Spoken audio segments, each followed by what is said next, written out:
Hidup kita akan memiliki nilai kalau kita bisa menerangi orang yang dalam kegelapan.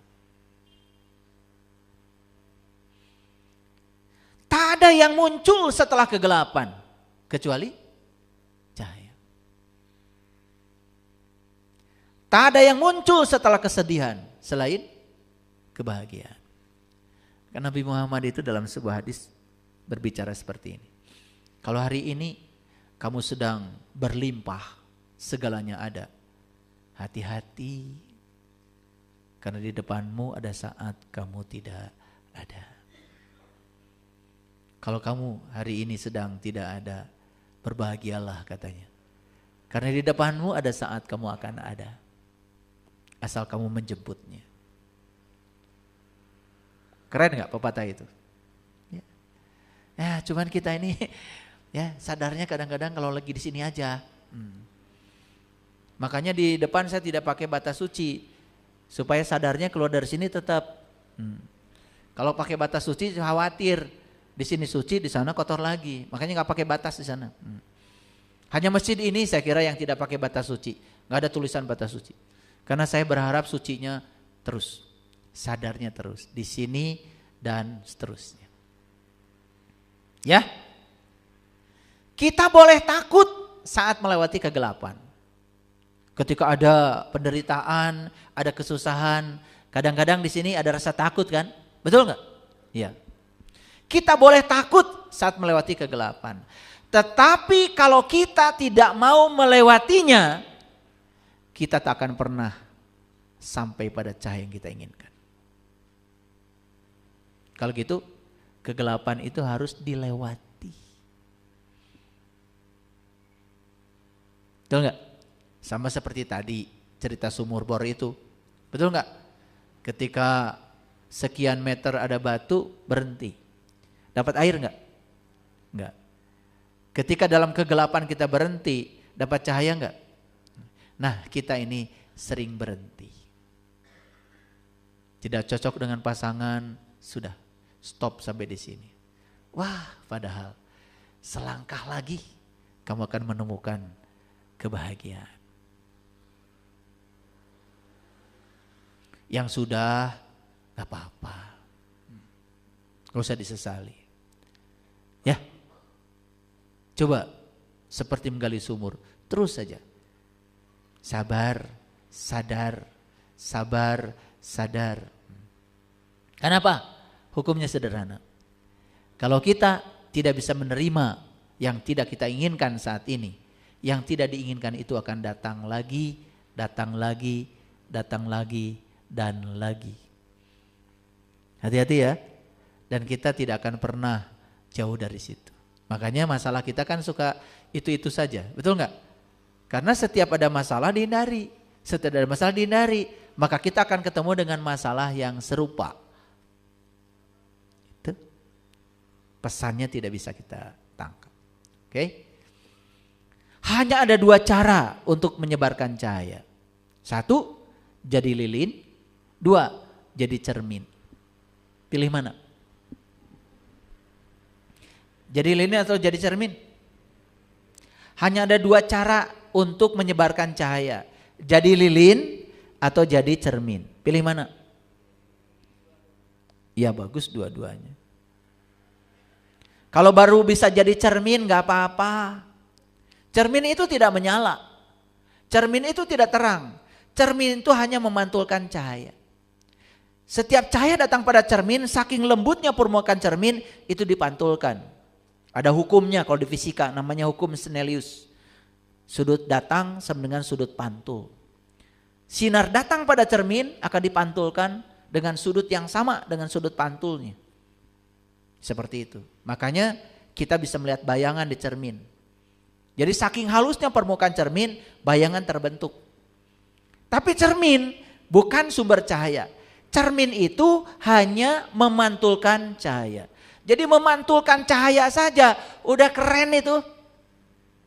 Udah keren. Syukur-syukur jadi sumber cahaya sekaligus juga memantulkan cahaya. Mau dua-duanya? Syaratnya sederhana kok. Jadi cermin. Cermin itu bisa memantulkan cahaya karena kelembutannya. Coba pulang ke rumah nanti buktikan omongan saya. Raba tuh permukaan cermin. Lembut sekali. Nah karena kelembutannya dia memantulkan cahaya. Batu bisa memantulkan cahaya. Kenapa? Kasar. Tapi kalau batu dilembutkan, digosok, tuh kayak cincinmu itu, bisa memantulkan cahaya. Betul nggak? Kadang-kadang bapak-bapak ngorok jenggot pakai batu ali aja. Ngorok jenggot. Karena nggak ada cermin. Jadi sesuatu yang kasar bisa menjadi memantulkan kalau sudah jadi lembut. Ini pengumuman dari saya. Sepanjang kalian masih kasar, jadi cermin pun tidak bisa. Tidak bisa memantulkan. Yang kasar itu malah menyerap cahaya. Tahu nggak ciri orang yang masih kasar? Tahu apa tidak? Kalau enggak saya kasih tahu. Orang yang masih kasar itu baperan, tersinggungan, gampang marah. Tak. Coba. Pisau belati setajam apapun, kalau digunakan untuk menusuk air, terluka enggak air? Kenapa? Karena lembut. Nih, yang suka masih terluka. Pengumuman tuh, kau masih kasar. Nah kalau masih kasar gimana bisa memantulkan? Yang kasar itu tidak bisa memantulkan. Kasar pikirannya, kasar kata-katanya, kasar perilakunya. Kalau bicara, menyebarkan fitnah, kebencian, hoax, kebohongan. Makanya salah satu sifat Allah adalah Al-Latif, yang maha lembut. Pilih, mau jadi sumber cahaya atau pemantul cahaya? Disuruh milih mah gampang. Tapi begitu mau diproses, nih, itu batu yang kasar, supaya jadi lembut permukaannya diapakan? Digurinda. Sakit apa tidak? Jadi kalian yang masih kasar ini disediakan gerinda semesta. Namanya kegelapan. Itulah gerinda semesta untuk menghaluskan dirimu.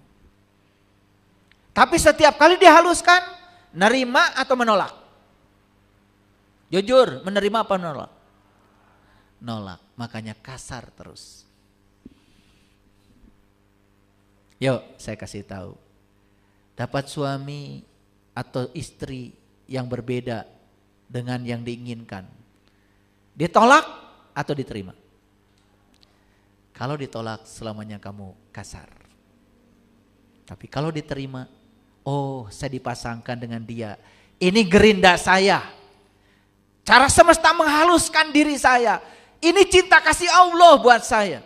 Karena saya kasar, harus dihaluskan. Ini gerindanya. Biarkan dia menggerinda kita.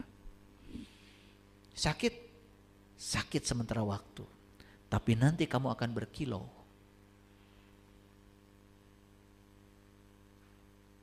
Memantulkan cahaya. Paham ya? Oke. Tuh batu ali tuh. Batu alinya Pak Yos. Kalau masih kasar, bukan sekedar tidak bisa memantulkan cahaya, jelek. Betul gak? Dan gak mungkin itu dikasih emas. Gak ada orang beli cincin, batunya ngambil dari jalan, tempelkan weh. Betul gak? Gak ada. Pasti akan yang mengkilap. Betul gak? Pakai emas, batunya mengkilap. Kalau ketemu orang digini-gini.